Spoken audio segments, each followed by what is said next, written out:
السلام عليكم يا رجاله. طبعا احنا عارفين بنعمل الابواب سيلر وكلام من ده زي ما احنا شايفين.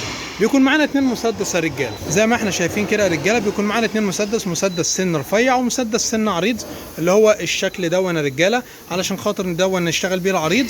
وهنا بيكون فيه حبل رفيع بينزل في المكان دون. طب لو احنا معانا مسدس واحد في الحاله دي، انت بيجي لك الانبوبه بتاعتك بالبسبوس اللي هو دون، اللي هو السن الرفيع دون. بتعمل الاول السن الرفيع وتخلص منه، تمام. وبعد ما تخلص تعمل السن الرفيع ده، بتجيب القطر بتاعك وتبدا اللي انت تقص. يعني تخلص الاول الرفيع. هنا الرفيع زي ما احنا شايفين كده اهون، بينزل هنا في المكان دوت وبينزل في المكان ده. بعد ما تخلص الرفيع بتجيب بقى البسبوس بتاعك وبتقطع كده هون، وتبدا اللي انت تحط القلم بتاعك زي ما احنا عاملين كده هون. هو في حاله اللي انت لو معكش البسبوس دون، بتعمل الحركه اللي احنا عاملينها دي، ودي عاملينها عشان خاطر ايه؟ لو حد ما عرفش يحصل يعني على البسبوس دون ده، زي ما احنا شايفين بتقصقص انت من هنا توصل للمستوى اللي انت عاوزه.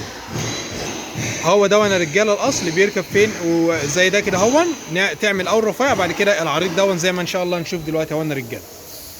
تعمل انت تيست الاول، طبعا تجربه كده هون. ايوه تجربه كده تمشي الاول زي ما احنا شايفين كده يا رجاله اهو. تسلم ايديكم يا رجاله. ماشي يا رجاله اهو، السن رفيع زي ما احنا شايفين، وتبدا تنزل بردك بسم الله. ماشي يا رجاله زي ما احنا شايفين كده اهو. طبعا انت هتمسك بقى انت الحاجات دي تقطعها وكلام من ده.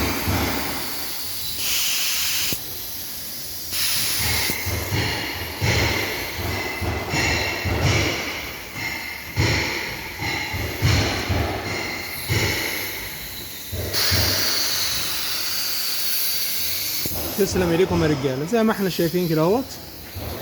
بفضل الله يعني الموضوع سهل يا رجاله. لو في اي اضافه يا رجاله سيبوها لنا في الكومنتات والتعليقات، وان شاء الله هتلاقوا في التعليق المثبت بنشرح بردك فيديوهات عن السيلر. هتلاقي عندكم بفضل الله بردك يعني فئه منوعه من انواع السيلر والاشكال على الابواب والكبوت وكلام من ده.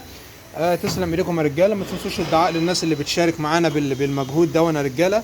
يعني قناتكم بفضل الله تعليميه مسؤول عنها ناس محترفين جدا الحمد لله، فتدعوا لهم يا رجاله. وما تنسوش اهم حاجه تدعوا لامواتكم وامواتنا وجميع اموات المسلمين.